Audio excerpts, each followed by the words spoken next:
Welcome to Reflect with Ed Fassio.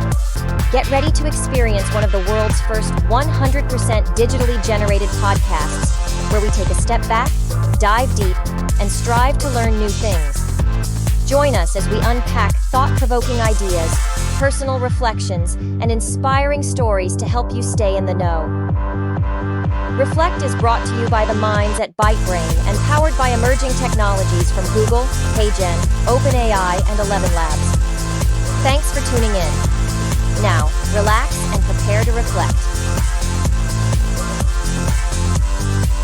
Okay, so you've really sent us down a rabbit hole this time. A rabbit hole. Yeah, all this crypto stuff, articles, videos, even like a whole Wikipedia deep dive. We've got investors, economists, fraud, environmental impact. Phew, it's a lot. It really is. And it's all changing so fast. That's the wild part, right? To even try to understand it, you've got to look at the potential and the risks. Totally. I mean, we're not just talking about a new app here. This could be the future of money. Exactly. So how do we cut through all the hype? What's real? What's risky? And what does it all mean for, you listening right now? That's our mission for this deep dive. I'm with you. Let's do it. All right. So the very beginning, Bitcoin, 2009, first cryptocurrency, right? Patient zero. Huh. And then, boom, it's like someone fired a starting gun and thousands of these cryptocurrencies just exploded onto the scene. It's been a while to watch. Wikipedia says over 25,000 different ones as of June 2023. Bitcoin, Ethereum, Litecoin, even Dogecoin, the meme one. And each one trying to do something different, which is what makes this so fascinating. At its core, cryptocurrency is challenging how we think about money, like the whole system. It's like, wait, you don't need a bank for this? Right. It challenges that traditional financial system that everyone's used to. And that's why governments don't know what to do. How do you regulate something that's trying to reinvent the wheel? It's a mess. Yeah. And we even saw how skeptical some people are. That DW documentary, the European Central Bank, they basically called Bitcoin a speculative bubble. And those were the words of Ulrich Beinzel, one of their bigwigs. Yeah, and then there's Warren Buffett. He wouldn't take all the Bitcoin in the world for $25, he said. That's wild. One of the most successful investors ever. Exactly. So which is it? The future of finance or a bubble about to burst? I mean, the value can change by thousands of dollars in a day. Which is what makes it so risky. Not just for us, but for whole countries. Yeah. Like El Salvador, they made Bitcoin legal tender. Oh, right. The documentary went to El Zante, right? Yeah, they showed that pupusa vendor, Maria Aguirre, uses Bitcoin every day. When it was high, she was making a killing. Then it crashed, and she took a huge hit. Oof. So it's like the ultimate high risk, high reward. Exactly. And that's the problem, right?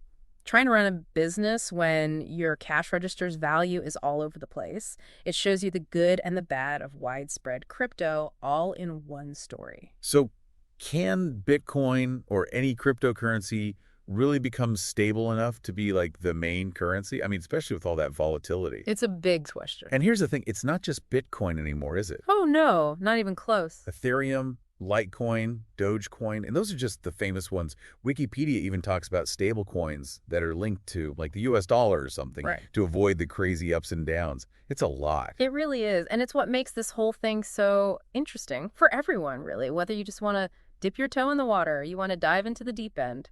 It's a fascinating world. So we got to talk more about all these different types of crypto, right? Yeah. What makes them different? Well, it all goes back to that technology I mentioned. Blockchain. Exactly.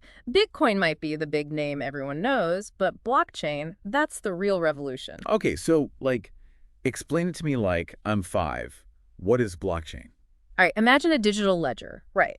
But instead of one person holding it, it's copied across tons of computers, like a whole network. Okay. And every single transaction, it gets recorded on that ledger, all secured by crazy complicated cryptography. Makes it super secure. So instead of a bank tracking my money, it's like the entire internet is keeping track. Kinda. And because it's spread out, there's no single point of failure. Way harder to tamper with.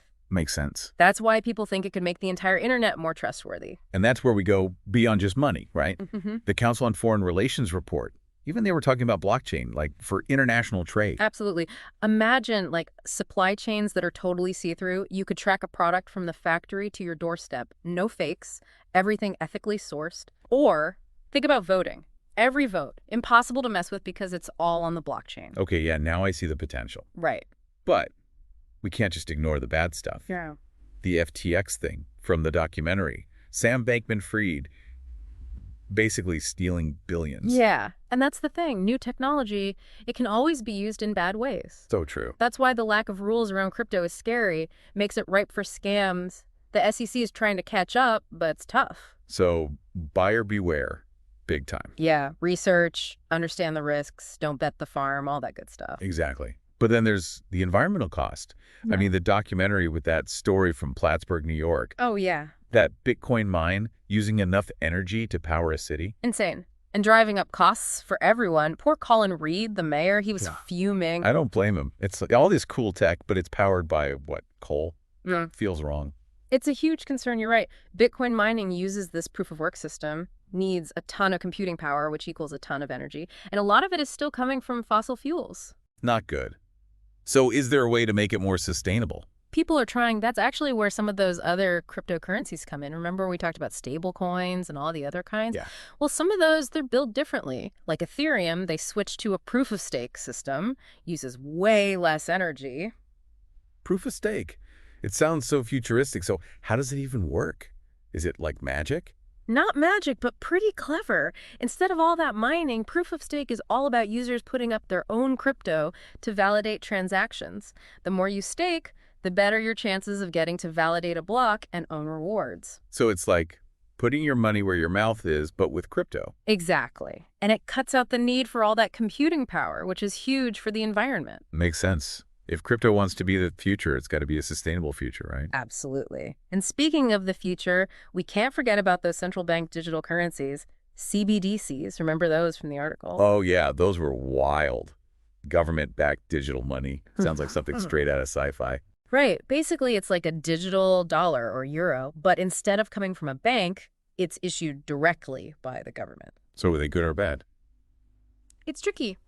They could be a way to make things more efficient, fight financial crime, reach people who don't use banks. But then there's the privacy issue. Right, because then the government's even more in control. Right. Exactly. Some people see it as a good thing, others not so much. It's really a question of how much control we're willing to give up for stability and efficiency. Wow. So we've got crypto trying to disrupt everything and governments trying to create their own digital money. It's like a race to the future. And we're right in the middle of it. My head is spinning with all this stuff. What's the average person supposed to do? Honestly, just learn as much as you can. The more you know about crypto, blockchain, CBDCs, the better prepared you'll be for whatever comes next. So much for just sticking my money under a mattress. Right. It's a whole new world of finance out there. Who knows? Maybe you'll even come up with the next big idea. That's what I'm hoping. Well, that's it for this deep dive into the wild world of cryptocurrency and blockchain. We've covered a lot of ground. Thanks for joining us. And remember, stay curious out there. And informed.